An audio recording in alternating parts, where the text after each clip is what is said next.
enya mien otikpa lolengo fa kure ti dans les traces oma e yakime yi aselale ne ya selale isontie ma e o angle monio ma ekla e jauli kaule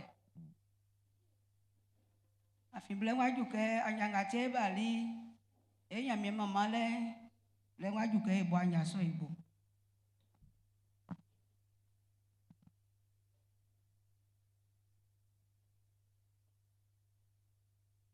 et quand Dieu mon d'être ablicien on est con et ouais on fait grand saint et moi nyamie tie mi pale bo on pan tie srele bo on srewo quand je wo asie ibwe kun lo kemi rambo woye on pan fleo famisie yo bwengo ngro bo mbobo on fusu oyo maye isu. Alléluia. Et tout, il faut nous Dieu, on est à Adonai. Au numéro, à blanc, on est mort.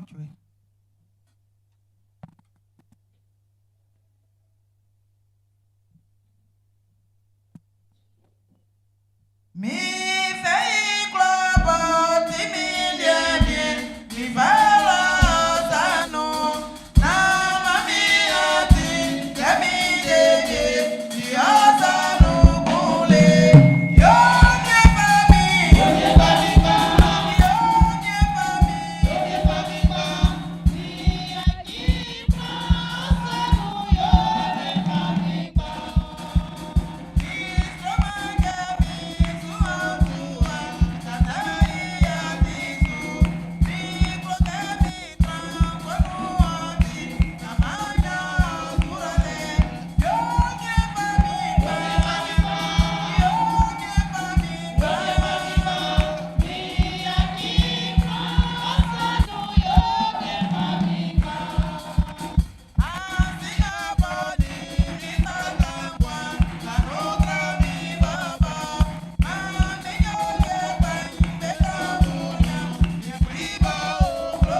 Emien, e fa wen ya kyo sanung glemoi, fa engba, fa engwai, man, e wa weu, e unei, e mon krok o kanvoa. Sie, wobo e atinge sran oiriki oyoye, blenga we fa yo krukrosa, jio kanvole dan inglo, fa sa si an yanga wensu, tinga yanga wen, lilinga e fa e kanvoa. Eti onde ema kele blusu kwakwa ma ifa sandi mo anyunyai yoka yanso blana blasi yo wa wenga kanfuma kusumai tie timli isu mo kumba ke odumai ye inyu banya e afiwa ma kanvle nyorie ye ma osiele obla et mieux Jésus-Christ de maïno amen.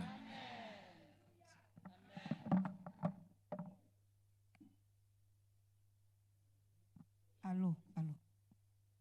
Ma quand vous l'avez dit, miel y'angle moi Jésus du maïno. Ma y'a miel vle bon d'être dans pas. Oh y'a miel hein. Oh maman y'a miel. Y'a miel on t'y pas au moins non.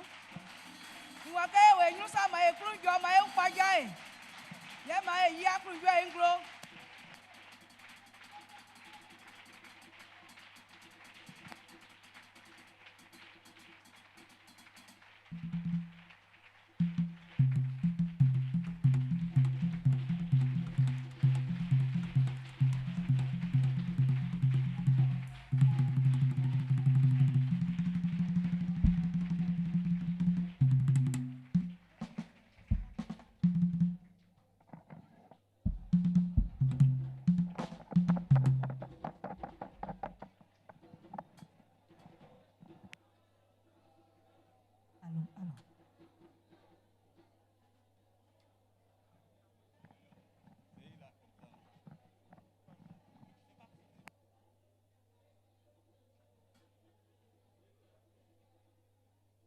Alléluia.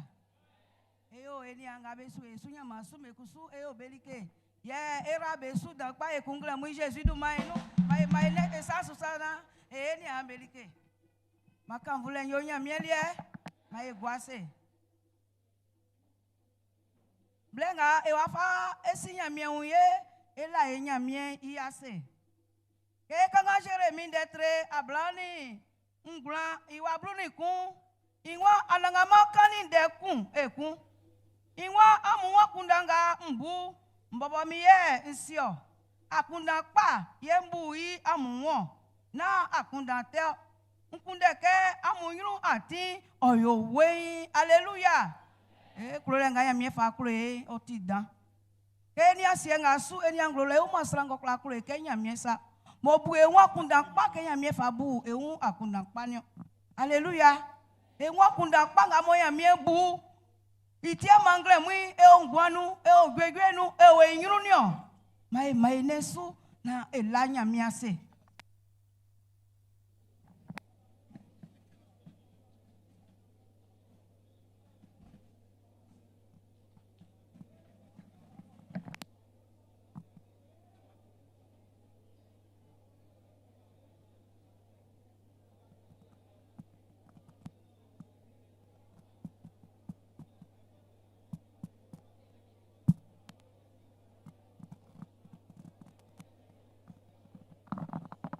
Tu ekure ya miemo afigwegwe nga e onu ya mie kpli ayi wa kunda pa nga mo bu iti ofa gwegwe fa ma engle munyo e ala je dire nga e onu ngle munya mie e wa kunda pa nga mo bu ntio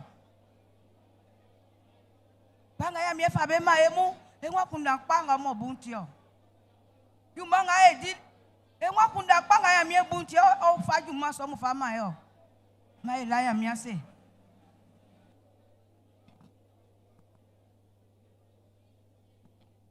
Mais si yamie ouye yamie esa dan fama e bo fota ke emri e bo fota ke o si fetenu e bo fota ke e kaba e kanganu yamie buri e won kundan pa popo feli wa kun gba ke o fa mani na e nyangwa na e fitenu na si fete o to fun e yamie ri ke dan fama ni e ma ele ase iwa kun gba mo fa tori eti ko tie ma o anyanganu.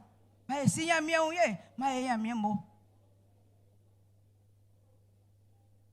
Mais ne la y'a mien assez kun, yo le kakunda pas sonti, pokun ofeli samu, ofamaniye, yo le esuni afremu, mo be créer y'a mien inde, ible klokla inu, be créer atingoti pa, be créer kenga yona, y'a mien uno, ne y'a mien kruwa jo eu, mais ne suna la y'a mien assez, akunda pas sonti.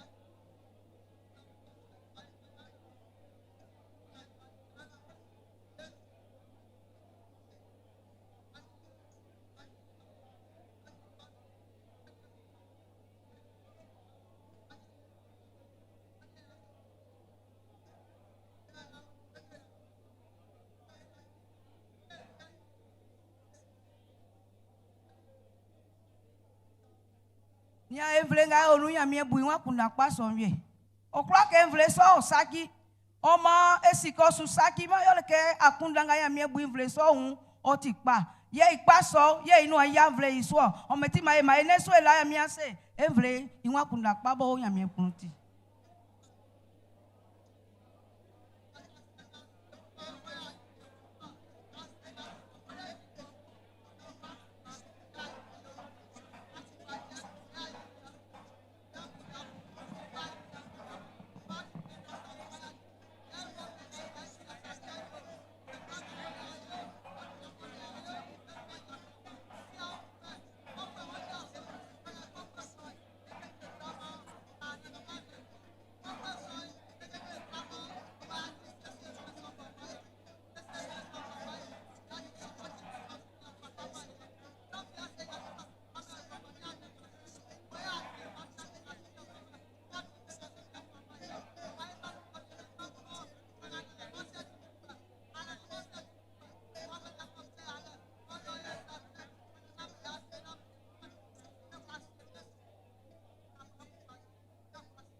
Klofwe nyamie. Nyamie bo jajale ngaje klosran hu. Yo le pa ele jajale. Jajale ngaje klosran hu. Yo le ngwan nyale. Yo le muae. Yo le isurale. Yo le igwegwe. Ngle mui baba e o mo dan pa Jésus du mainu.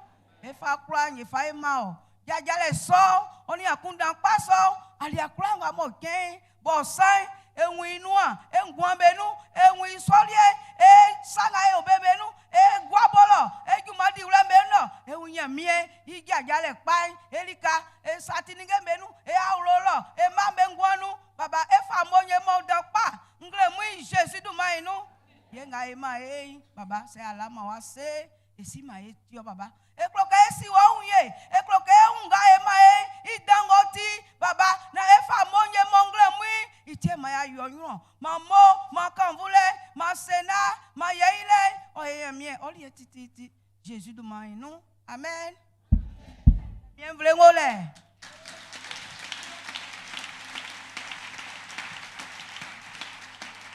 onya mi enyu ma ewra ngwa se ma ekrujo ye ma edi akrunju mama nya mi etu ekru eya e ke ngoni fatansa hallelujah yeah ewa mama ye nya mi isonti e kanga gwemu ndetre ablesieni nu iwa asia o mo sufuemu a mama nya mi antoju ebe bo flei inyru nyanyanti amu sroju ebe meme amu seke na ure ninge ngayo beti abonua hallelujah enya mi eju mango di beti abonua isonti ke yenyru ofra ke toju ememe eyiya iblenye na transe mama nya mi oni fatansa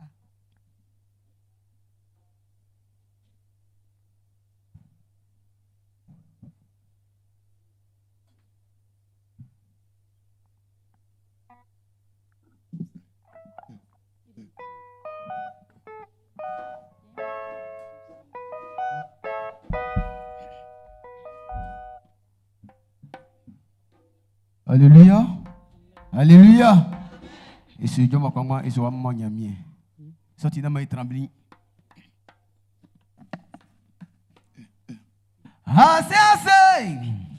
Oh nye mielio. Ye ya senda o.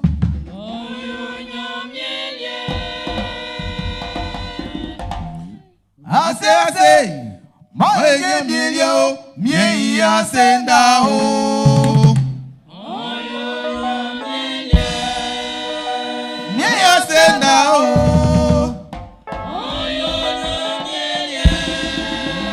Mie ya senda o. Mi baba mo. Mie ya senda o. Mami mwe. Mie ya senda fwen.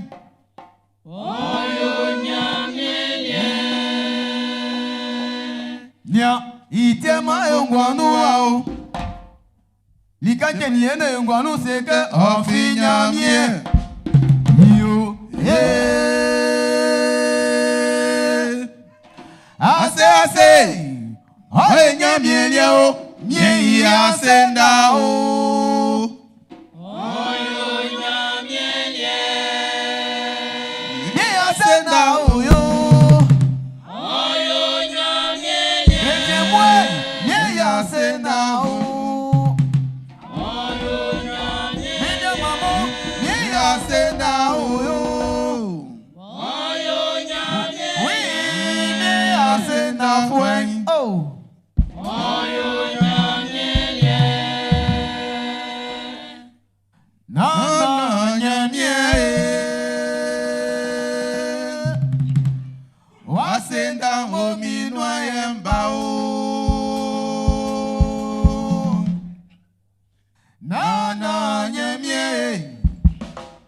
Wasenda ngominwa yembao Ungolongolo nyamie Wasenda ngominwa Wasenda ngominwa Wasenda ngominwa yembao Satie maman mi se lisoy. Satie maman mi se lisoy. Satie maman mi se likay. Wasenda mo mi noye mbay. Ilunga mo mi tibakay. Onyamye, oya sasa mio. Blenga nyoli kpeme o. Onyamye, animite onu. Asonu mamu yemba ya kaka, kaka, kaka. Wasenda mo benwa o. Wasenda mo benwa o. Wasenda mo benwa eba o. Asenda nkobiema. Asenda nkobiema. Wasenda nkobiema. Wasenda nkobiema o. Wasenda nkobiema. Wasenda nkobiema o. Wasenda nkobiema. Wasenda nkobiema o. Wasenda nkobiema. Wasenda nkobiema de. Wasenda nkobiema. Nia miune bliblibi. Miune somo mio. Miune bliblibi.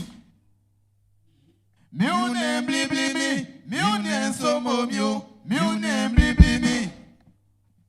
Kati nyamye jumanko. Ayobae. Miune bliblibi. Kembo nyamye jasingoy. Ao mamie. Miune bliblibi. Miune bliblibi yo. Miune bliblibi. Miune bliblibi yo. Miune bliblibi. Ao miune bliblibi yo. Miune bliblibi. Miune somo yo. Miune bliblibi.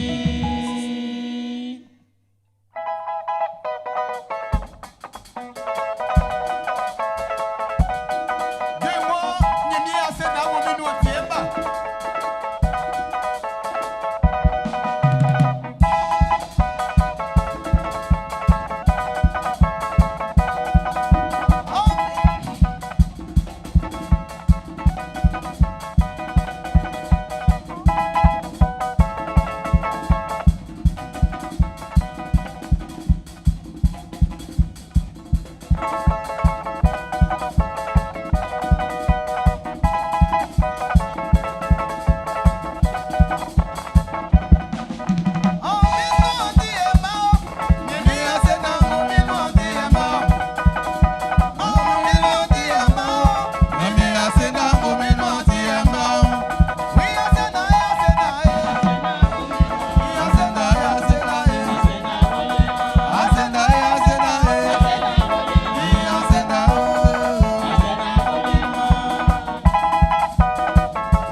nyamie oni mama le fata sakpa oni kan vole fata sakpa oni aya ile fata o ngwanu o le timi o le plale mai bonde yi nyamie aye dakpa ememe kan bui afioni so o fata.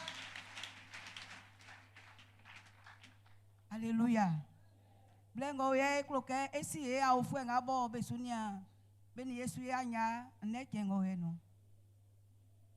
Ani yeni ya nya wale ne yo ti o wa rule kikri bo ani Yesu ya nya nga. Se isofo ole moja so ma esi. Ma eso eni ambenu oni de bole. Ani amwe amoni bale Islam ke angoisse. Ble ofle ole bo e wa faso amunu. Tene maya miemble o sesi e una nga botile mo kwenu gasi. Bo fata ke be bobe kre e sesi e una etie gasi so. Ison tie fle ni ali nga bo. Fata ko bo gasi le mo kwenu gasi fa ma engle mo e fle ko ba ma isenu oni de bole.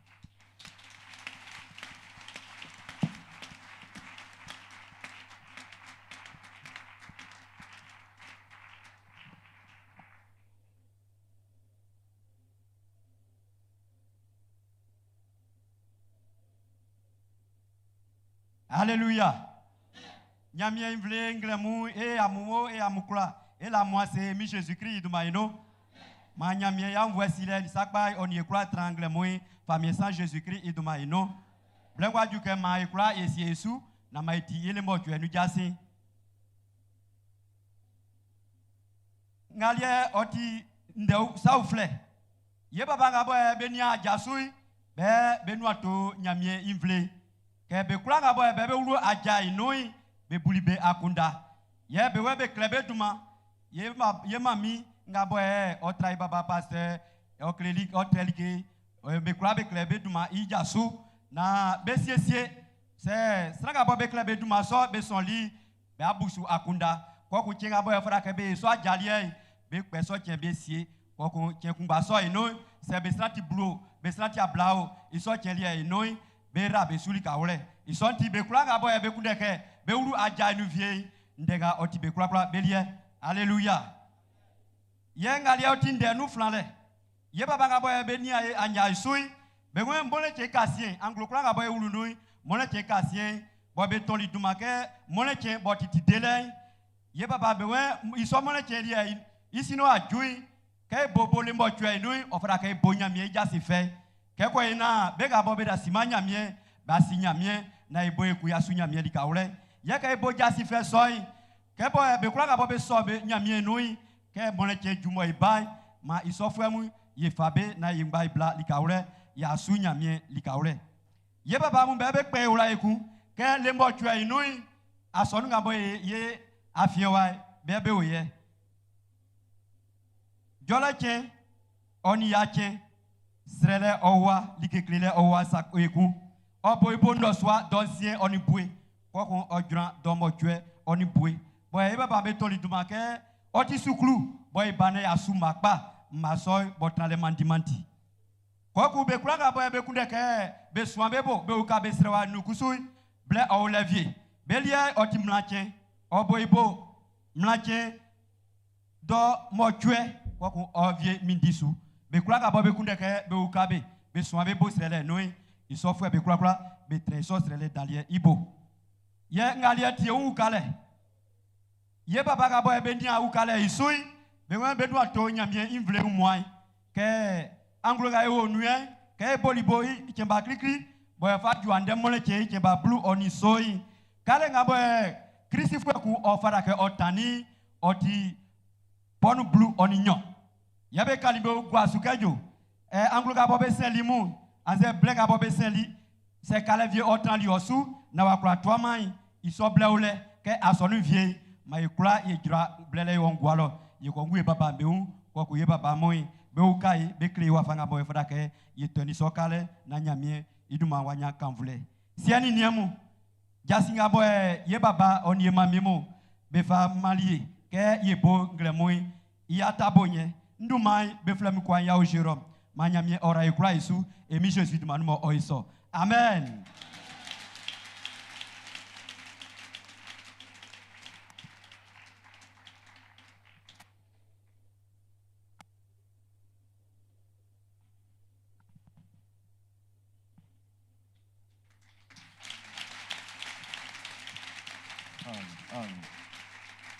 Allô.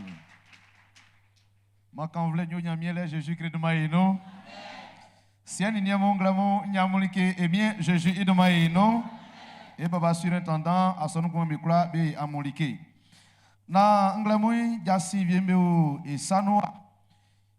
E fai wa ngamo ni mankeni ikra isu. Ngamo e fai susu ya oye.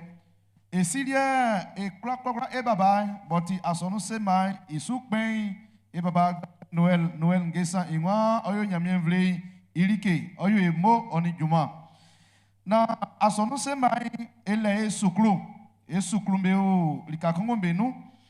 Wafanga moye suklu ofana ti awa oswenbo okunbenga moye befa bambe olomu kalenga betani befa be soin suklibo ya befa be ni abenga be dilom be di jumalon be lika sange afe kan wa balo iti iwa ekokla eboye krunzwe na anglonga onuye I moleke kasemoti anglonga ikemba ablasa oni koi asonu sema ngama Côte d'Ivoire asion moye isoi mai klok etu ekruna egwakele likawle na ekofa iswan esukru boti e anya be unike ibo itinyamienvle mai kura etiso esesi eu na keblenjui ngamo enyenu ma oiklama na nyamie duma ofu inyosun yele ewa jajale remu kanyamie srambali nyamie fali jajale bim faureli isano oma e abobebo ofara kai frano afi otikinji yele seranga moe esrewai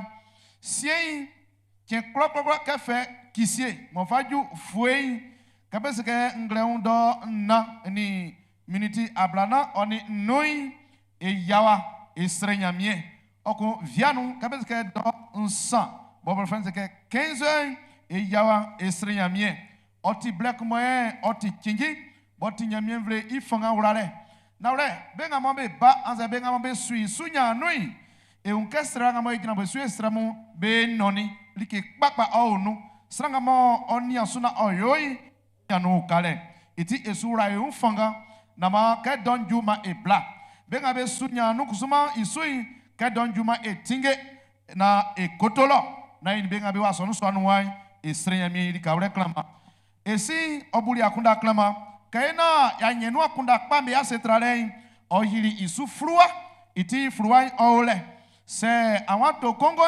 otikoro kun kongo sanga se ato nyoy otikoro kun ponu ablaun ma ekrokra esisi eun kengalensa inyo su yele eden twesan ngamo andeti I ataboy eden twesan soy eunke esi okreli elike dan like kreamo kreli yele sa asegwale ni ezwe kakile ande oti iatabo oma esura yo fanke anglo klano ele soble edi ele soble etrawa eswanike anglo ngale na se anglo ngaya wuru nui ma esisi eu na keble sonjui ma ebla na ya swanike esrenyamie na nyamie dumai onya kanvule srewa ajale kmbasui kai ba mo esrelen sravie mu nyamie di juma fa mabe afi ya kendo swa Siene srenga ma Israel asonunga yo oti Israel ble Israel mat pa chefwemu benga wa tenkle beale benga fa vie obesu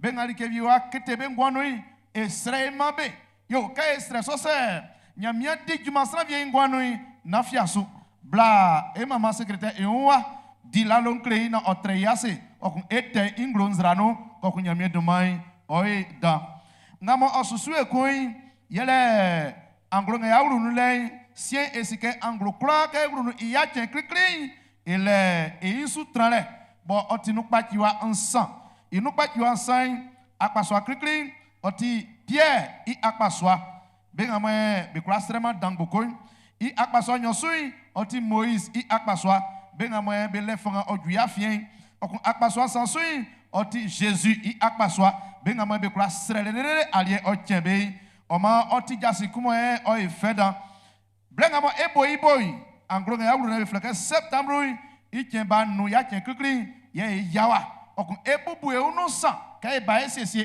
vie me kangloa vie me kajangwa sanga oya paso ansan okun eba e asre kenga afanga njule ye atreso akpaso ale no isonti ma e klokla e kreduma e mama secrétaire lo sestra vie samia na okundeke ausa ndevie ma numéro ngabe wa mbobo vie nzubobo mangbaza mboko na ankra freso oko amu sasa nyaso yaoye kukuruku nso kukuruku ngbra kon nno nyo nsie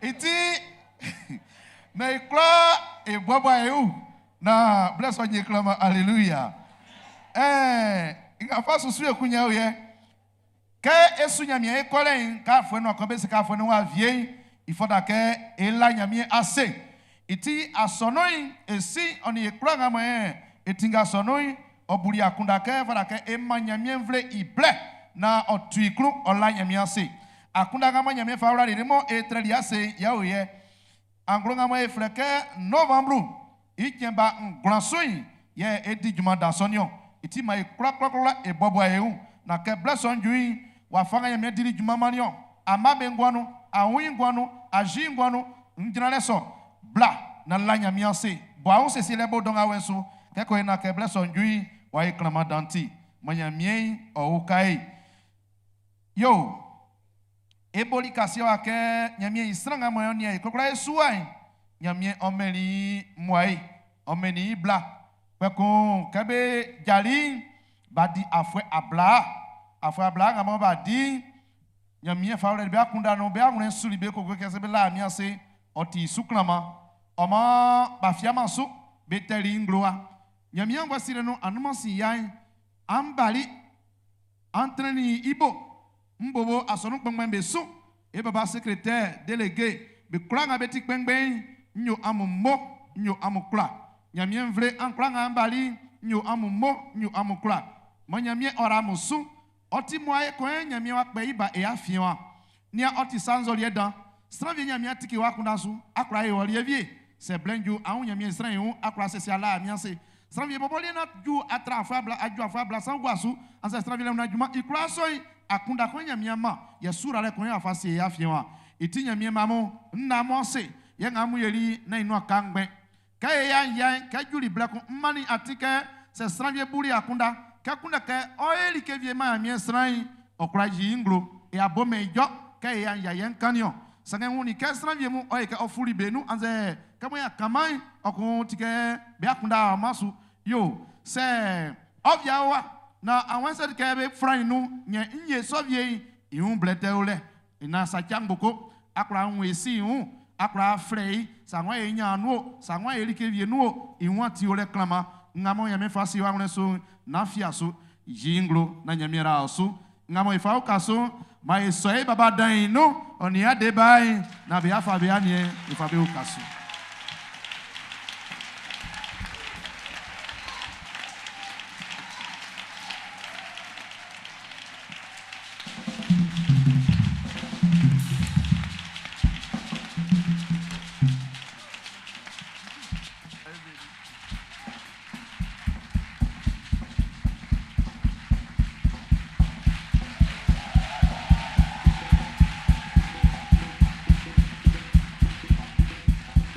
Alléluia. Alléluia. Yé pasteur Kenle, minimien à débain et à moulike ingremou Jésus de Manu.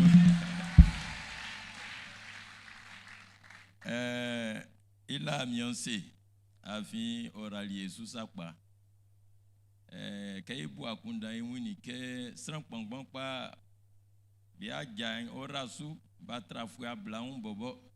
Sange ngamo bejinglu ke ingaeli anumansin yalen bete yo oma ebobo mo inyani nu kale dan iti la mianse Jésus du maïno ye ekluke eyo esini enimu eniamu e awlo boliamu be kula ngamo be soni ebo eyo be mo enu to conseil oni bureau exécutif a son pengbemu be kura ngamo be swani ebo mo be siesi li blessoy mo oili bain ye benukusu pasteur Sinclair, yo o rallié so e ojrani e baba lon le iganu yo eli somani yo e yo pasteur Totomo o yo tingeli anyanyo en tout cas o swali ke troza ama ila mien c'est Jésus du maïno ye e yo ijangwe kloa ngabe bali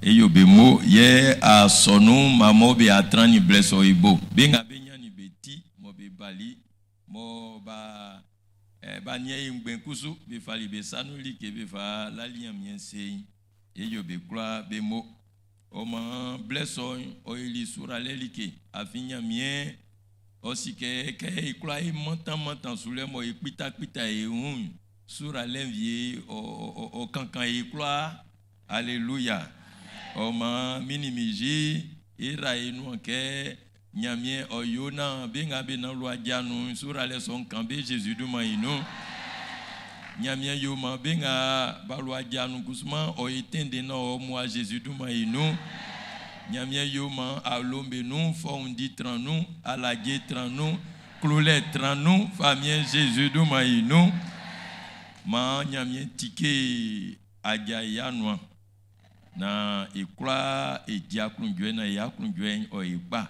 famille Jésus du maïno amen.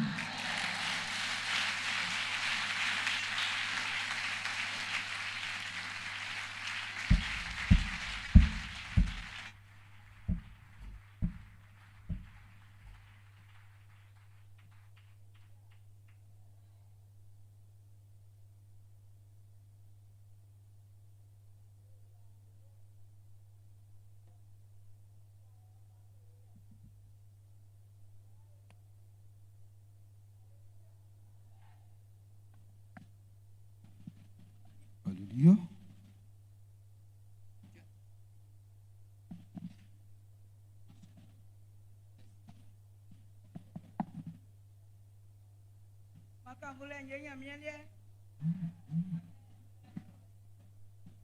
Allô.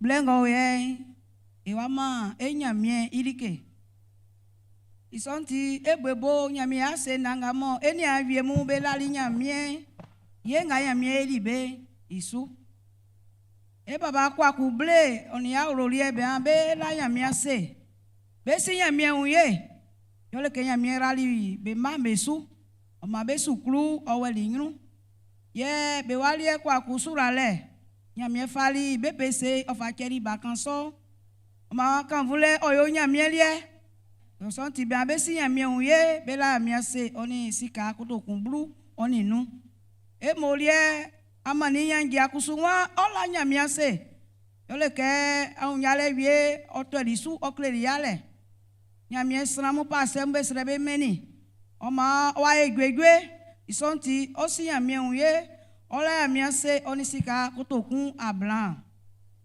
eni alie yo bue onori kusunwa osi nyamie uye yole ke je kwa jo okeni okleri yale singa nyamie okeni ngwa o egwegwe o ma ola miase onisika kutokun ablan ma ikrali ka ule ebode mama nyamie na ule otipa o yakima kemo bu enwa kunda panti kanza tupaki eboto Yesu o egwegwe kanza fentise nyamie yenu makamvule nyamie lie Jésus du maïno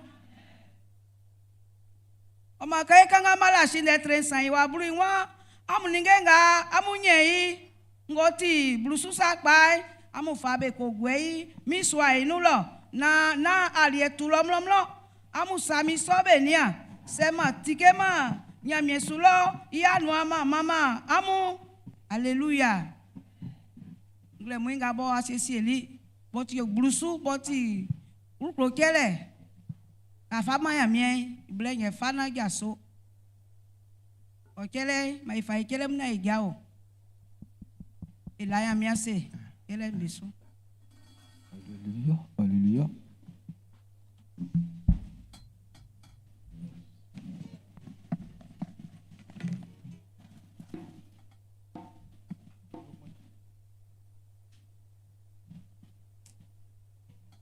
Alléluia.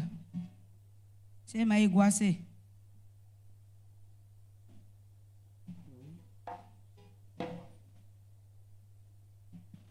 Là, il y a un peu de ces blocs, oui, il y a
signe mien pris, ma quand voulait, au yolie titi, famille Jésus du manou. Il a seo, afin, au accouillé, au le titi. Et signe mien, a cloué sa part, a niama, enzouembeti, a rali les motuens à soumanier, a manier alie dili, a manier tralé et orali, a manier tani, et vakata et un, a plini souma, qu'est la congouin, et clatieni, et clatiasoli nglemon, et fiteli, et wali, et du mambesou, a plaé un, et quoi, et bas, et fité, et oulou, a éclat son maniétier, l'oa, c'est Jésus de Maïno. Et ça nous n'y a pas bangle mouyen, olio, et sous femme, ok, et j'y, et cloulet, n'a éclou, et jinglo, sous la filet, et clouquet, et jinglo, wafanga, et sous-zoulé, koussou, ou sou, et clouquet, et jinglo, wafanga mort, et la fiosou, et clouquet, et jinglo, on démarcani, il sous-nantile, en yemo, et ouin famille, et clouquet, et jinglo, et croissant, rassou, Jésus du maïno, yo ma, odouman, ofou, et afien, ma anyambeun, o kiki swanga, yabe kulanga be unoy, ma be nyambelia Jésus du maïno, ra, et ça nous n'ingembe so, ma sura len, o utu e so, yek pofwe ilie ngamo, o clouquet, o saki n'ingemu, o clouquet, o pe engwan ici, o clouquet, o saki, et du maï, ma o timi, o non-wilien Jésus du maïno, ma o mambe dialage, ma stranvier, o yodwe nglemoy, ave, si kanga okofa ko do troy, yenga wafama olen, yodwe Jésus du maïno, yo ma o mambe dialage, ma foundi o katabesu ketanisa, yo ma ewo titi, o soule nous, o du maïdile nous, Nigembe klabe yole nous, famille Jésus du manou. Amen. Alléluia. Jamu d'être à blanina. Jamu d'être sans ima blanina. Nyamieti a oli alusran. O ma benga be wan be koto ibo. Be memei ma be iso be akundanu na urenu. Alléluia. Le mwaju ke ekoto enya miebo e akundanu na ure inu e meme ke ngamo onifatansa.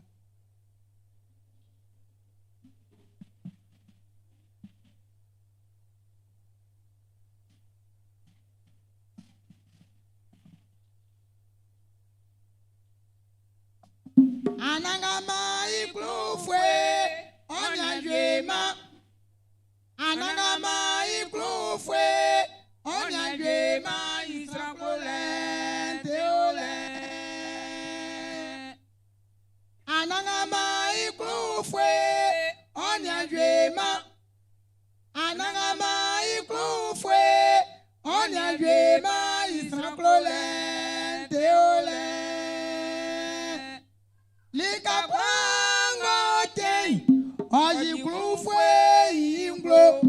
Ale kwango ten, oji klufwe inglo. Nale anangama, anisasanu akpoti mele. Nale anangama, anisasanu akpoti mele. Miwa yo, anangama timili ke daye manye yo. Miwa yo, anangama timili ke daye manye yao. Ngate ma milangwe sunya oe. Ngate ma milangwe sunya oe. Ngate ma milangwe sunya oe. Ngate ma milangwe sunya oe. Akluye fwada e, nyam akluye fwada e wamolele.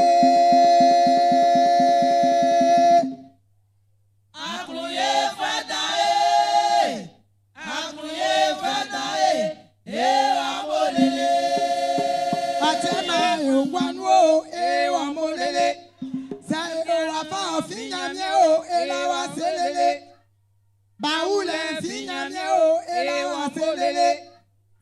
Fajanu afinyamie o elewa molele. Akluye fweda e. Nyami akluye fweda e. Ewa mole le.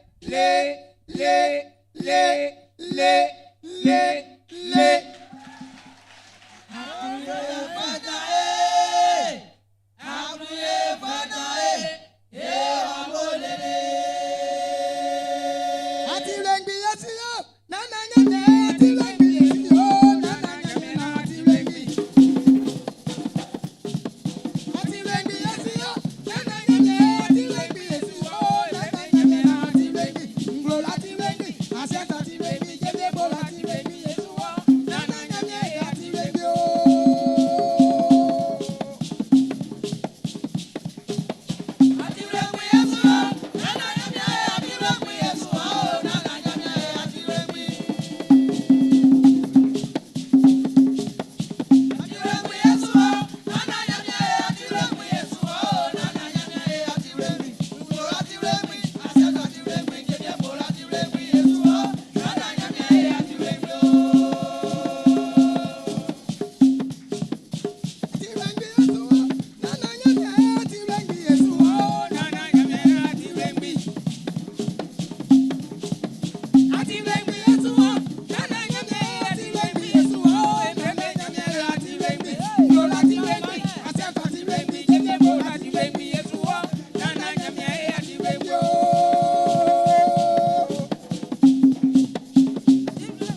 Alléluia.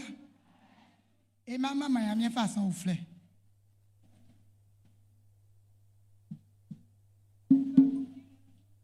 C'est ma maman, oh. C'est ma yimo, oh. C'est mi oh, mi nyamia, oh. So jo patake, to je mama, oh. Jésus. C'est ma maman, oh, maman, oh. Mama, oh. C'est ma yima, oh. C'est mi oh, oh, mi nyamia, oh. So jo patake, to je mama, oh.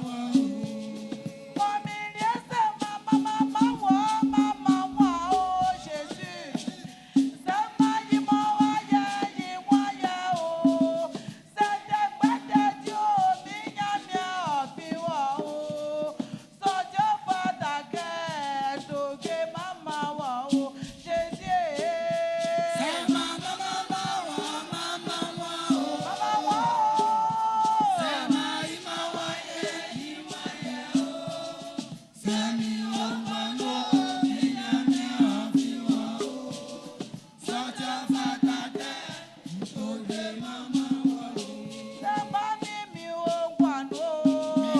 oh, maman,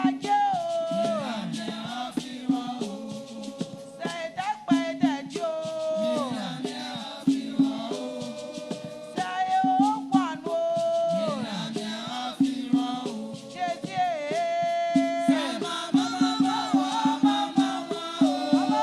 ma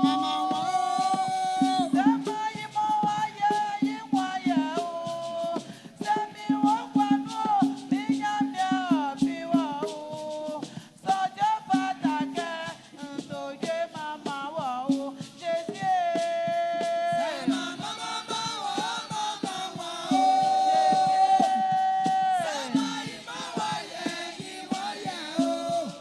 C'est mi oh, oh, mi nyamia, oh.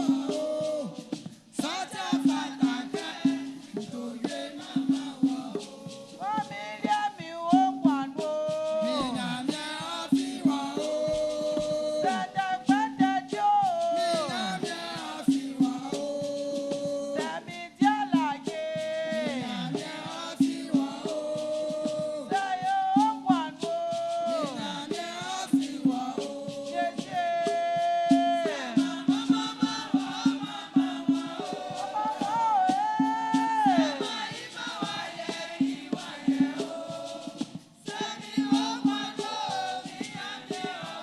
mama, oh.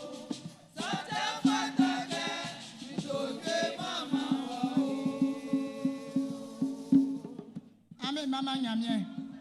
Ame mama nyamie ye iduma idan. E meme iswa. Oni asenda fata, oni mama le fata, oni duma dan le fata. Mama le nya ye jile tie nyamie kungumi vie. Ma e meme, ma e jia ye, ma e kanvui, ma e iduma idan. Ma e mama nyamie.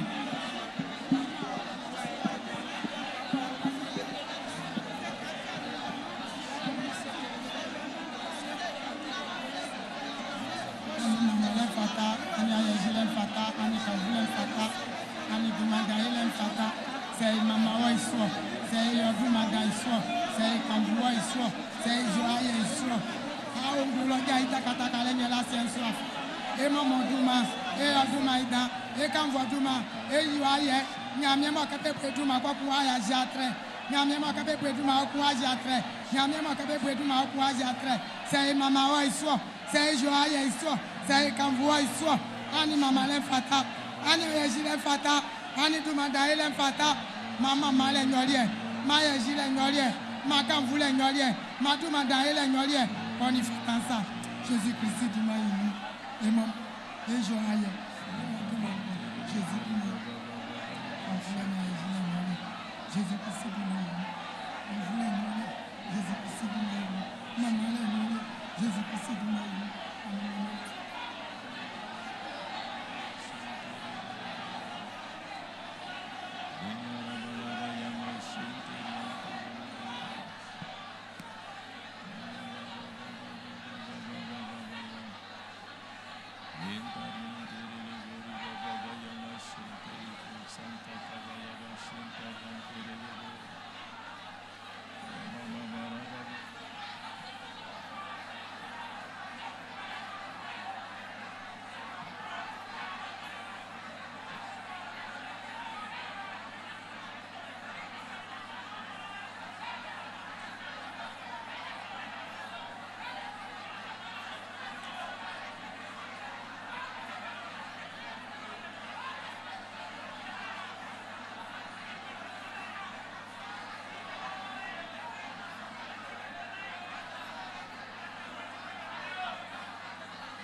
Alléluia.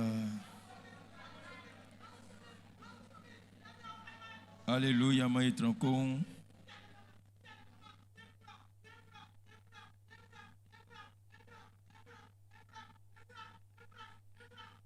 Alléluia.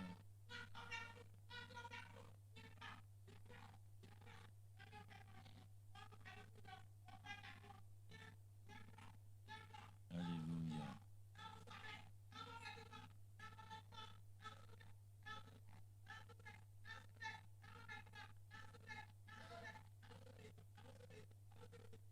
Alléluia.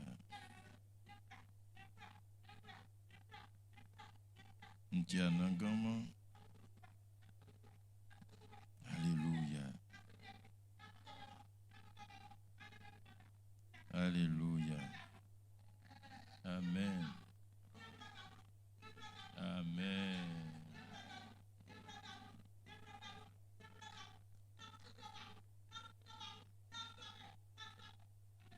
Amen.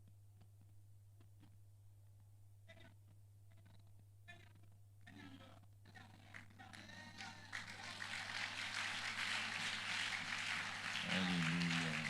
Merci Seigneur. Alléluia.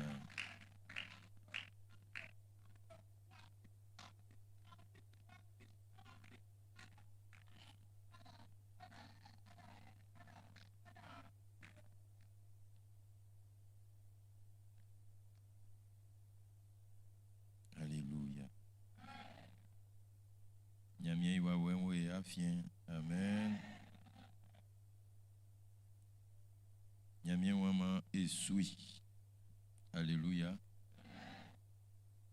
Ngofa ula no kusu yele ke okulu ke esui. Okulu sule. Okulu mamale. Ye ingo oisetie mone kingumi ya okulu kasui nyo. Le motue ya fienu oisetie asume yo. Kali enko chen oisetie asume yo. mo mone kiengumi ye akluke asuyo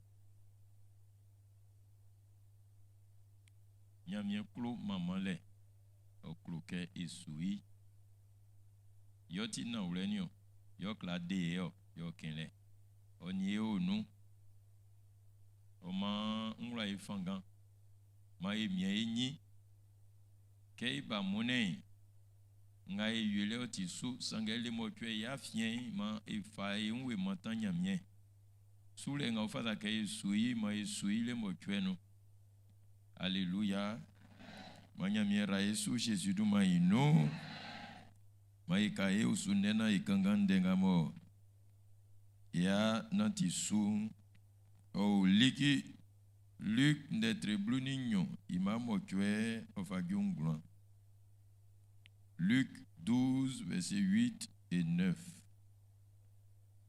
Ndense ke naule. Srango bomi duma srambe nyunui. Mbon kakili sran kusui. Mbo iduma nyamye yanz me nyunu. Naule. Srango bonduma srambe nyunui. Mbon kakili sran nkusu. Mbo iduma nyamye yi anzun benyunu sange srango yo yiwu sran benyunu ke osima mi mbo nkakili sran kusu yi nyamye yi anzun benyunu ke nsime sranga oyo yiwu sran benyunu ko siami nkusu mo nkakili sran nyamye yi anzun benyunu nseke ili nzu yoma keo nseke nsimei banyamie rende nsungle mu Jésus du maino esi yamie pliplenye ma owa wen okande papa mosrantio e pai kinsonde mu kle na iwo enyunu osile nu iwo enyunu oklole nu iwo enyunu ojuma idile nu famille Jésus du Manou. Amen. Maï bonde ye transi.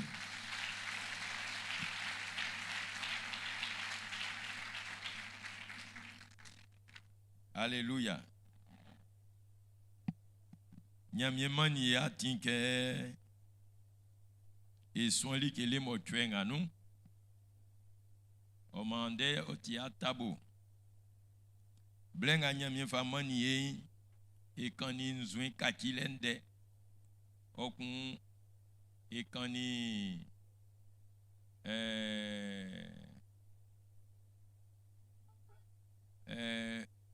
nzuen tembe yakile oni nzuen kakile binde ndenga mo itakalisungo titnde trinyo imabluni kun ofagyo bluninyo ndense yo afin nyamie wa yenga mo yenga oyosran bomo sran bekla nyabeti inglo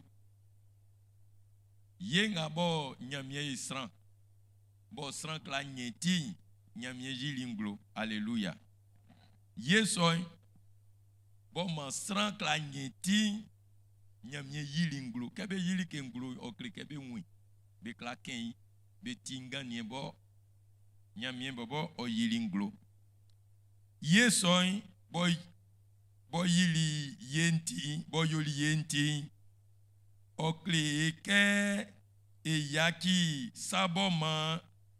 sabo yoma nyamie fe manginale yenga mo nyamie jilinglo okle ke eyaki nyolie anze sanga mo eyo mo yoma nyamie fe c'est amen. Les mots nous de clickling en takali soudan yele ke eti dele eti nyalen ofi nyamie ye ngamo siliye alléluia nyamie osiliye ye ma enyani engwanyo ye fin satenu efitelio alléluia be kula nga be lafi Jésus so be nyabeti koko ina sanfi wasake enienti patie manyamitio na enzuen yema enya etio e kula ma e wiwle ke ti dele nga mo e nyeni le nyami osili ye. Alléluia. Osili envoie oyoliye ye itiema e kula nga ya nya etio. Alléluia. Like nyosu yele beni yele ke yo kesran kunse ke nyamia yo mi ye nyamie nda iwan yo ye nga mo nyamie yo le ye soin o baoli ke klele kako so Jésus nous ye soin o baoli ke klele kese ke yo onyolie onzuen sanga ma yo be mo yo ma nyamie fen ayaki be yo le nganga muti yeson ko jiunglo ngwanu o klio ke wafasa yo fara ke anantio. Alléluia. Alléluia. Oma ekani nzuen son anze sa sombe yakilende ninge ngran be ole mo mbolisu mo krisi fuen mo iwon transena o yaki nyamie yen ko klelike like ngran ole mo okla o farake o yaki be koko ina ingwan wakakina wa yo nyamie ikunsa sa so musa mkroke amumu be anwo asonu ipage nso like ngamon kleli en flanu ninge ngran so be olo amunyanu kale dans Jésus du mayino. Alléluia. Sangoti kingi ke sa so amu wiwle kesran kunse ke manyamiti ye nga mo nyamie silio mo anyonti le na ele ke nkwaso nu ngben o fataka kaki ongwan o fataka onzwen kaki ye kumba nga mo deli oy ye kumba son yo krio ke yo mo onzwen kaki. Quelqu'un me comprend ce matin? Alléluia. Oma et a fallu blekun ekani katile ngablo fwe mfle la repentance unzwen katile ça te ici salé non be bon OK be sin salé nyamien manken ça et keninde afin c'est sans qu'on wakakima inzwen que Jésus fa kanisa que Jean-Baptiste fa kanisa ingwanyale oyekekle afin nzwen kakile yoti ngwan ufle ngamo nyamie fama e anwanyo. Alléluia. Anden ngle munklu ke nkan wafanga mo akoto Pierre oselike osia Jésus okun wafanga mo Jésus oyakilisa tenkeli mo oboli ufle. Alléluia. Inde enklu kenkengle munyo koko ina ekura ya nwiwle ke yo unzwen kakile oti ekura elie Yesu rale dankpa o nu. Amen. Oma mflande no osike yo na wule srango bo nduma srambe nyunu mbon kakili sran kusu mbo iduma nyamye yi anzumbe nyunu sange srango yo iwu srambe nyunu ke osima mi mbon kakili sran kusu ke nyamye yi anzumbe nyunu nke nyamie anjme nyuke nsime. Alléluia. Ndenga ofinwa ofin Jésus antipao ofin Jésus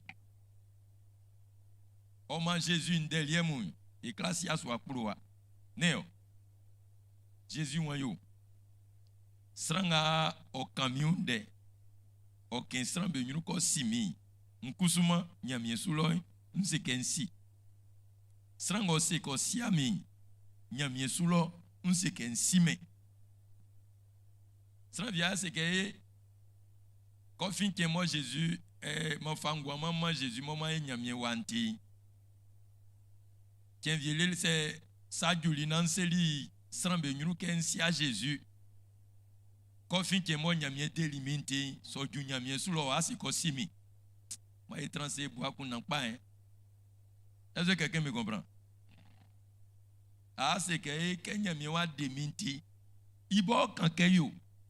C'est srambe nous à très pas srambe fa au sebe loi à moi tison délégué et quand il fasri. Be fa au sebe kebe wulu za pour bien amwa ma petit chrétien c'est comme petit chrétien on va voir. Okun o se wozan et o se wo bien isanu. Okun be ni e kula okun ba. Neo. Sram wo nyunule. Okun se ke à un Simon de ainsi à Jésus. Bon, quand quand peut-être quand il sort qu'on va con. Jésus moi yo. O la ka elili ki la o. Il want ça c'est l'istran be ñu ka siami. Nkusun se ke un Simon. O ti wenwe an so ti wenwe. Akplo wa o nganu. Akplo wa o nganu. OK. Jésus bon canyon. O kleke yo. Wa fanga eni nyamye na ti asien suwan. Ya gwalien wa fanga eni nyamye na ti o kla kle ya gwalien ya le anze osiesie. Wa fanga eni nyamye na ti asien suwan. Okla yoma e julo sakpa anze isu jualo. Que Jésus so ken Simon abugeze loluwa. Awululo. Ka bobo anwa boduma yon Simon betike. Betike. Ma anyamun ma oye wenwe. Ti delen o fima yenzwen nige nga yobemu nyami osi eye.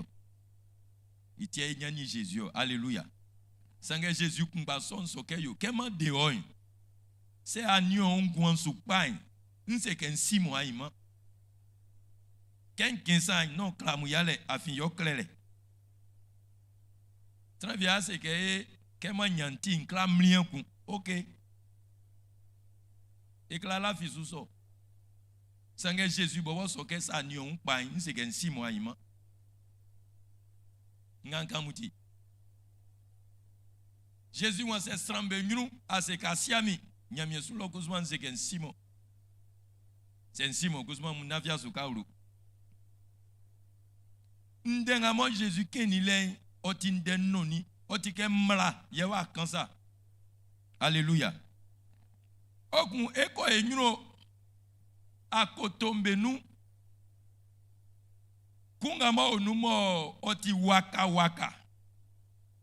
Moi il y a moi c'est Jésus qui est nia c'est ben amu ben wandi nien su wandima akoto so bevleze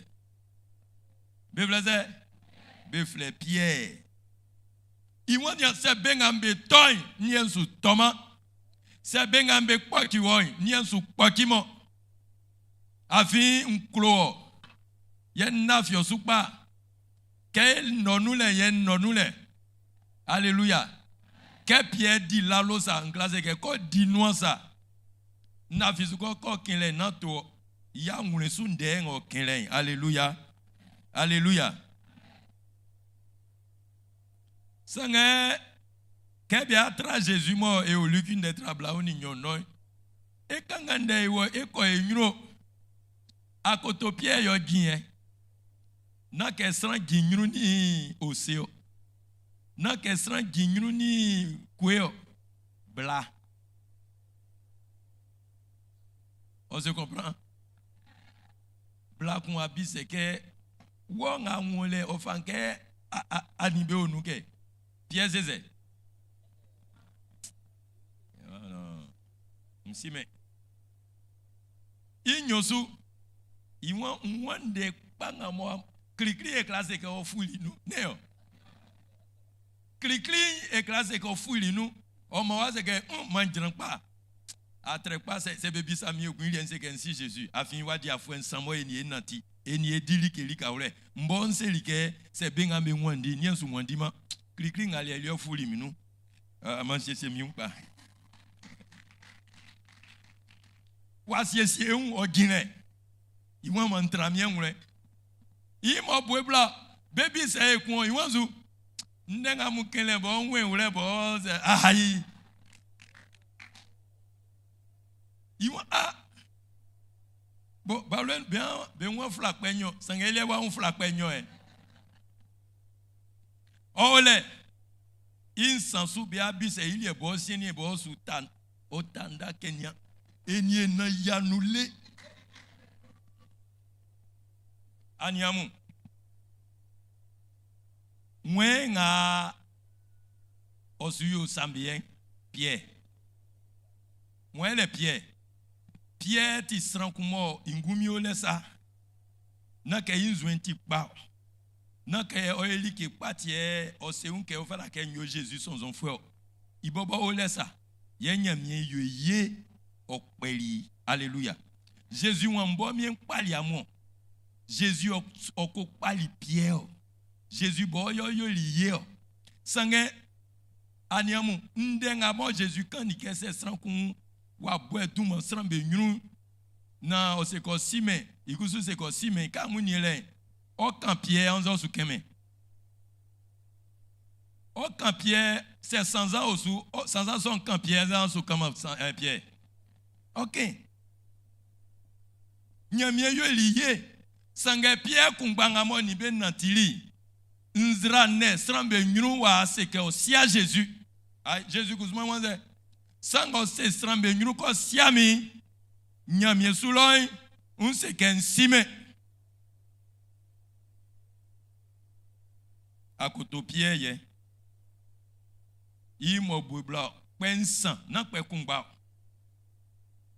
wa to pensan to kungba ne kana koima wa boy akoto Pierre wa to pensan sange ania krofwemu nyamiende se ke ovie insan kanke mo akoima boko koriko ko pe insa oni Jésus be ima waize wa yanu ke be ima yanu akoto Pierre ofiteli ye okosunpa okosuni ya osuni pa alléluia sunle benion te kokole sunle nyamien patale sunle ay ambo anyei srankumo enia nanti montalinda kese bengambe wandi niensu wandima okun ejane mo seke nsi me pensan otipopo akoto Pierre ya nwren opotoli na benu ansu patale nyamien den seke ya swa pensan kan alen moti ile nglase ke oklo untre diwa indembekti waka amsike ya swa boy ngbensa o so ngbengben o ya swa me nyale batasu ya swa boy o so ngbengben neo ye akoto Pierre akoto benu babakun mo ilie inzwen be sikoti san kumoti waka kendembe benu okan o ken poa ka nkoko ko sunle musavi wa dwingwanu alléluia o suni o patali nyamien o kokolite afin sakpa ndenga Jésus kenile se wa koko ete se wa kakima inzwen se sanza osu se fobule osu OK o la ke animina tili afwensan o la ke mien paliwo ke akoto Paul et akoto Pierre o suni nyamie iye silen e weke o trasa tengamo e yoin alléluia nyamie o abui oufle ke kanga Marc de tribune sien imanso que Jésus tieni Jésus sait que encore c'est Pierre qui manquait alléluia oye seti Kebe trali Jésus. Moi Jésus ni Pierre be ou ni be ou. Ba il doit couler que Jésus kin. Sange wa wenu. Sre wanga mo Pierre sreli Jésus tili. Te koko wanga mo kokoli Jésus tili. Sunlenga mo suni Jésus tili. Alléluia. Que Jésus tilinti o yakili keli. Ko keni ndek ngamo kani anko se Pierre keman ken. Alléluia. Koko yena ikusu wa wule ke blefi kefi onima yi oni Jésus be afienku. Anya wa fanga be ai joy. Ke kanga Jean d'être ablauni kun. On va du ima bluni nu va du bluni nu le va du bluni so. Anya sa ku le bo mon fasi amunyu. Que Jésus wuli mo okini. Ya kotomu. Be sali be sin Dieu trale no. Oti be juma. Que Jésus a kilibio bakla trama be sabe sin Dieu trale. Jésus bali o nzwe inwale. Yo se veke mamu amutrali jwe. Bien keke o na kongwe ya nyali kefi. Iwa yo anji c'est ça la anji la ya musafa masule. Kebe jilomo benya la wakale wa ye. Okun jante suke Jésus au lolé et mignon au lolé. Alléluia. Que Pierre ticket et mignon au lolé. Nyamien den se que yo voulait trale yo kiswo afin yunting blen yo uzweno. Neo. Ye sranku yunting blen osu traduit. Bien Jésus au lolé yimo su wandiko yo wule wun yo granzweno waize. Wadwa. Amoué. Ah, on timbre. Nan zwe ndwa trale. Quand Jésus, qu'il y a un bliblinti, on voulait un zwe no. On grand zwe nous. On grand zwe nous à toi Jésus, zwe noile. Quand Julie l'un, amsili que tu as subai. On a un Jésus. Quand ni Jésus beun, ni wa se ko sime. Oma osukunde ke oni Jésus be ya nous non c'est o se yaki uzuma Jésus lien ko sun loin odumwa tili nganga mutiba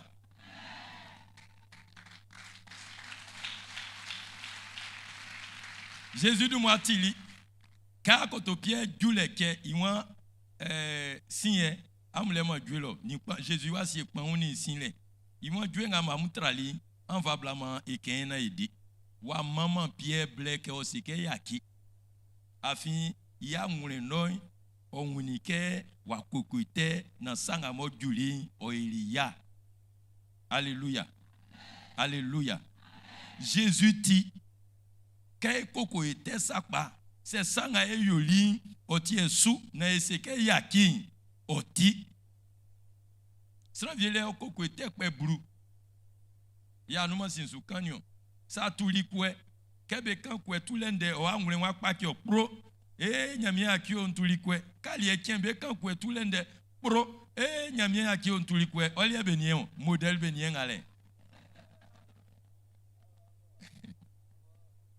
Ça cocotin la fisouke Jésus tili non yakili kelio. Alléluia. Amen, amen, amen. Oma Dumangamo Jésus wa yoy. Yele Pierre igwegwe ele. Amsi ke saten violin o saki hangule no.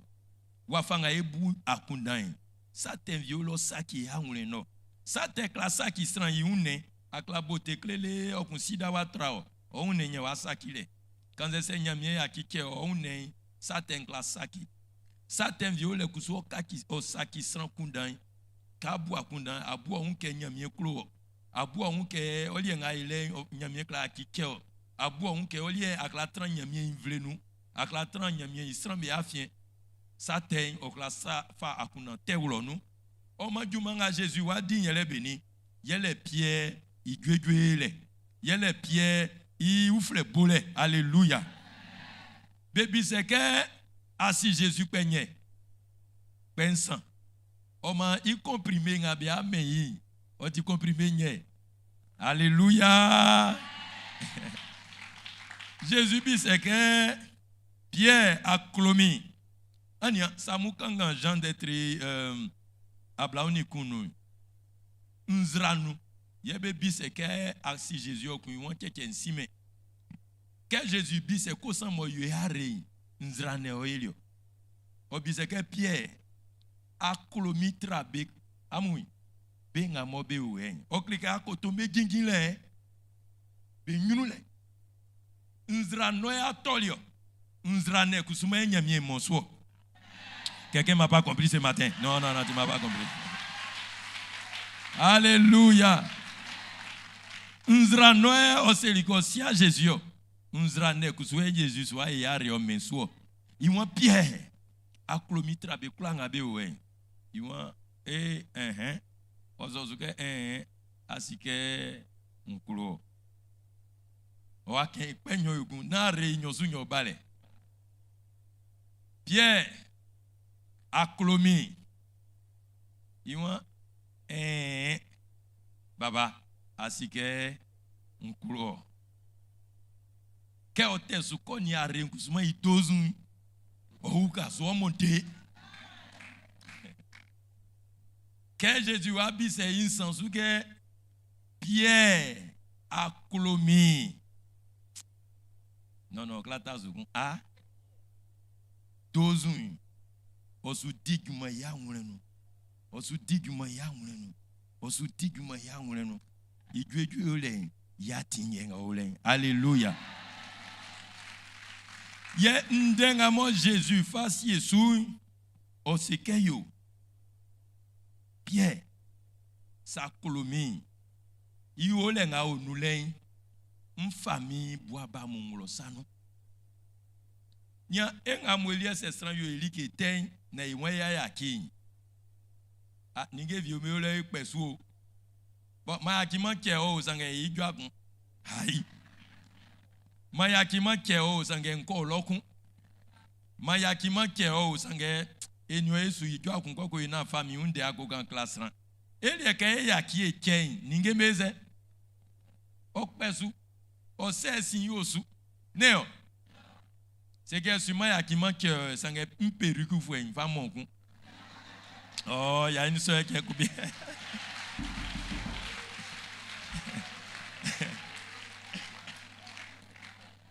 Alléluia. Et les cas ça et il y a qui est keo ça est et peninge mbesu. Manya mie mai fanga mai ya qui est pas Jésus de mai non. Alors Jésus lien o se pie ke yo nya kinkeo ye like ngamo na klafa mama o ye ma fama o sramo be lafie su be fabili ke pa be me ye sramo wa se pensan e jane pensan ken simon be kla la fisu sanga Jésus li yon ko fin ke mo akpatali mi nya kinkeo ye eni wo enanti ke asema kasi amisa like ngamo miansu yo ma o nyomo Mia sonu nye, mi mamu ye, il a clé, mfa wolo sanu. Alléluia. Oma, Pierre mo souni, Pierre mo seliko, si a Jésus, a kotombe nyunule, Jésus wa ame komisu, o fali a sonu mfa wolo sanu. Alléluia. Iyagwa le nyele beni, yele ke Pentecôte tienu. Kenya miewa we sangrali modu mwakani nyamiendenyo modu akoto benyro. Alléluia mo ibunde ila mianse.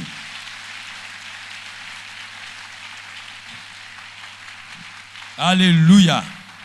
Alléluia. Oma e wike Pierre ils font les morphonies kokoko liten kokpatali nyamien Nyamie wa asinu wa mesu. Alléluia. Oma afotwe beniye onumo oklayo eli andeo. ndenga mo nu iklikli yele ke na tuon na seke oli akla toma Corinthiens klikli netre bluima blunu nyon seke yo sranga obu ko jim glowing mo nieun afin tole nie moi abuike oli ati fort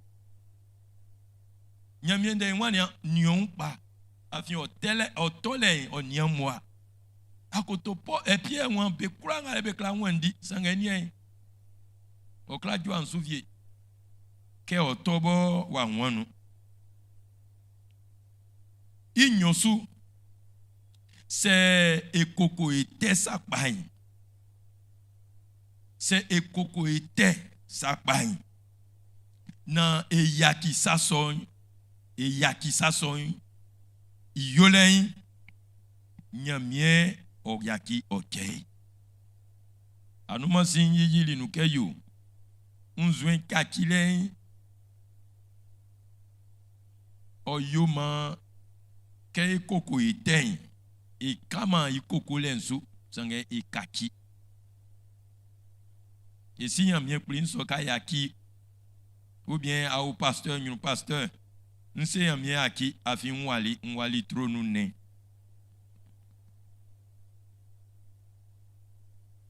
ou bien nenu trône.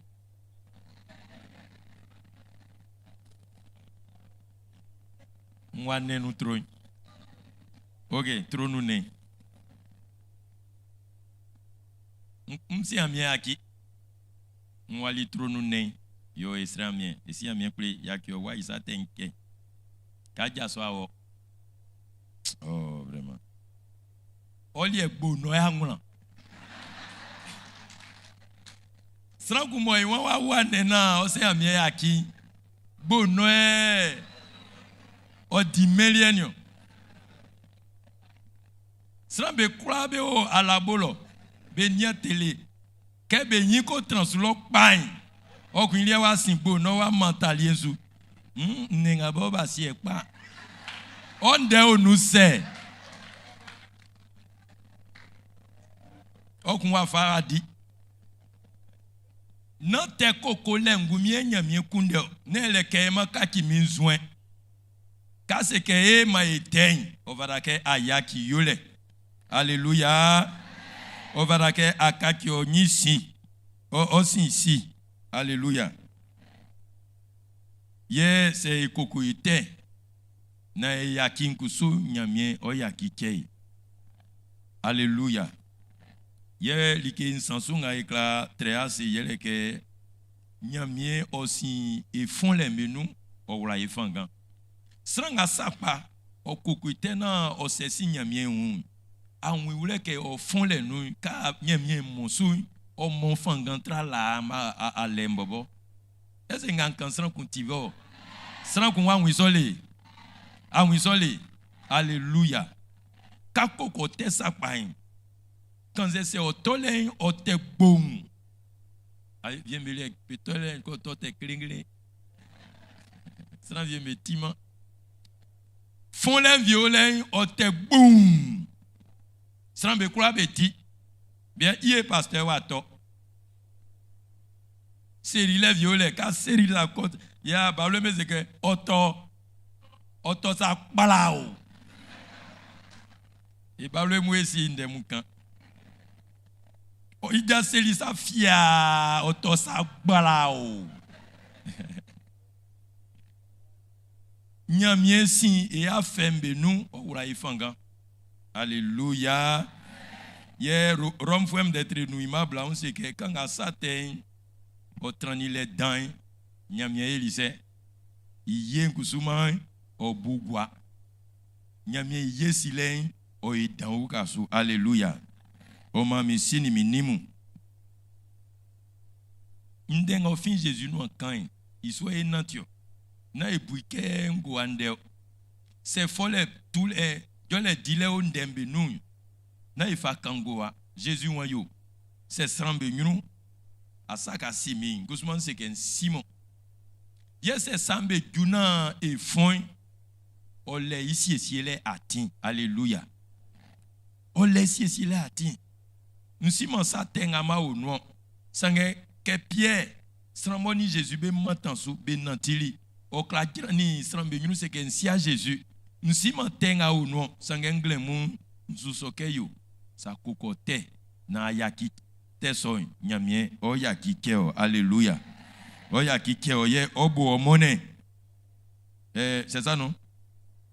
Obo omone. Obo oufle. Voilà, il croit que alléluia.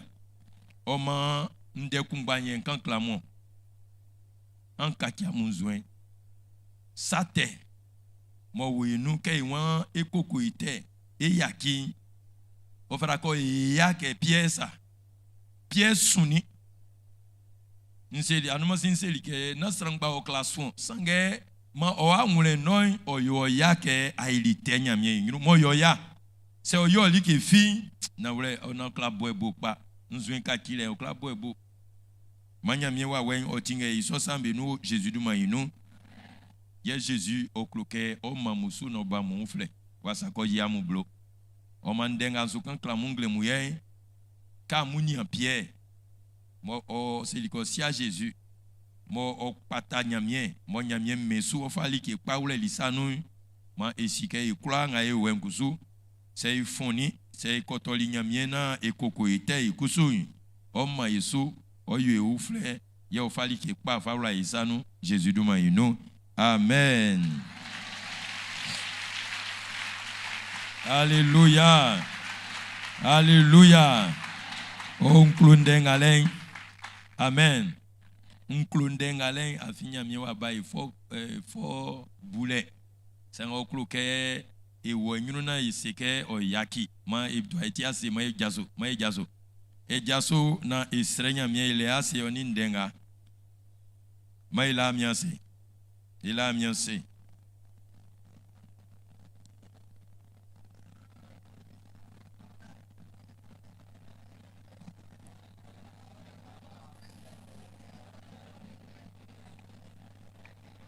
ah nyamie iyo mo ilo ase ma quand voulait nyolien yaki esa temu kei yaki nzuen temu kei sanga yobe mo yo mon fin yaki kei na siesie ngwan ye yo e oufle kaki ngwan etike esikati nyamie kumati pa ma si envoie mai atinga eko fa na eko kaki enzwen fa esi so atinso famille Jésus do maïno mai fa ekele mona ila amianse e yemo afi ela fisu kendenga moya tie sanvie iti deletio sanvie nyunu koletio sanvie ipa eletio alléluia. Moi, je vais m'engueuler.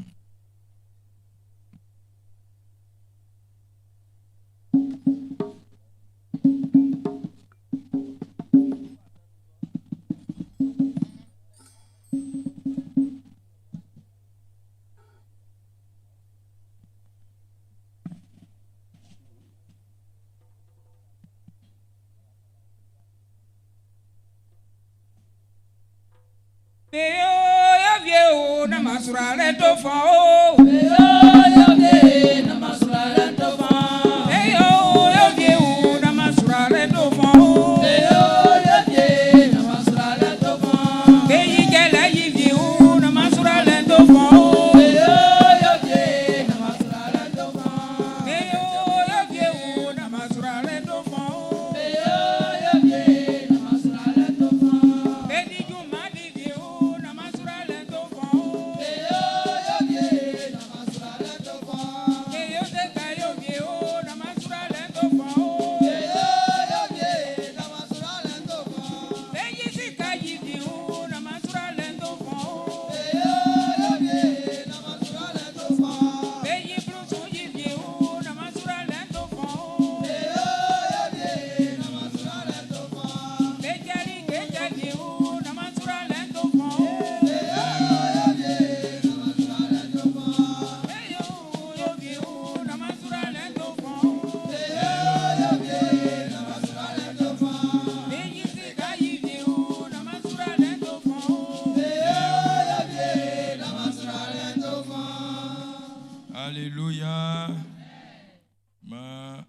Manyamien ora musu Jésus du maïno. Yema indenga muti osuma pa mungwanu. Manyamien yoma munyamuti sate isanu. O mamu kulale sate isu Jésus du maïno. Yema amunyafanga. Namuku kwa mutena miyaki sasomu. Beyole Jésus du maïno. Ma eso e aufu embeno. Yo e amombo ni bale. E amombo ni bale. Yo manyamira monso. E amombo ni bale. E amombo ni bale. E amombo ni bale. Yo manyamira monso. E amombo ni bale. Ande ya aufu embetinyo. Ma eso enia Malawa grâce désirée on vient bobo on soupe nous on se nous paye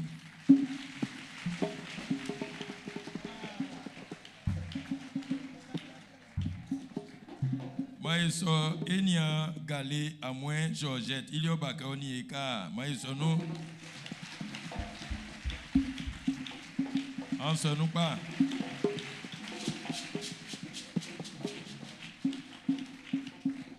et ya mumoni balai Jésus du maïno manyamie ramusu blenga mo amudiwai manyamie oyuma oyamu saye enia malawa grâce désirée ta ko abobo sebinga be olonke ebelikio na ilia yo waenzo amen. Il y a une Georgette Koussou, au Bakoni étrange. Odumanga dit, Nyamie Iswanu, dirigeante, il a fait ce qu'il a sous transeo. Na dit que ma vie m'a mis au reçu Jésus du Maïno. Amen. Yo e a mambo ni bale, o e fait pas. E a mambo ni bale. Yo manyamira e fo.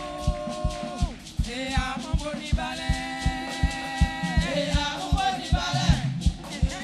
E a mambo ni bale. Yo manyamira muso. E a mambo ni bale. Alléluia. Oma kanaya ma ejasu na ya sreinya mi kasien. Anumansi le motwen anunse libe kula nga mo be sre amienya manu.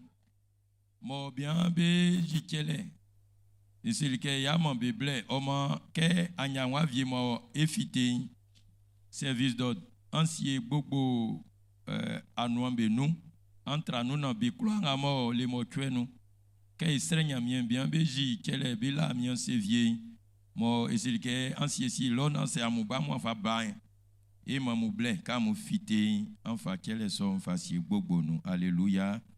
Manyamie ramusu koko ina nyamanu wa kwema sanvie sura le lienzo avia munyanga be wamu na miale sange be bobo be tube kunu be jikele itiese like benga be olonguso samwa mu yeso vie e mamu atin na mu yo oma anga o angule usuke ayo akla yo manyamie ra like kulanga mamu fame insu Jésus du maïno.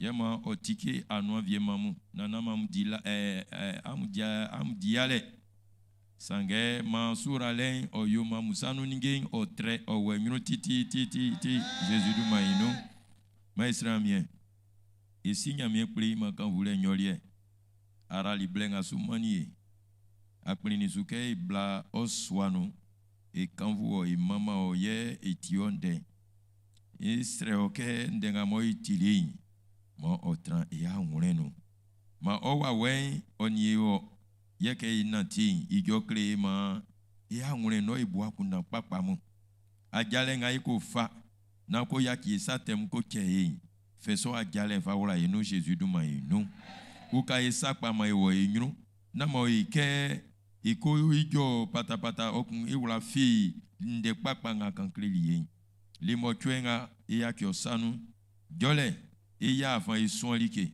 ya afan isrenyamien ma owa wen odigma ya fien Jésus du maïno Les motuons mwangunukusu quand on fait un 4h45 et gaso estre amien ma estre wine o tike nyamie sulo surale ma Jésus du maïno yo ma o ma be nyafangana be estre amien Jésus du maïno be kula ngamo afe obi so estre wanu digument tike anuamu bubu bay igumalien J 100 ans na fasura les femmes on vle famille Jésus du maïno nyamie mamu masura le otramusu kamu kolen am wo nyamie ya ungwenu famille Jésus du manu amen.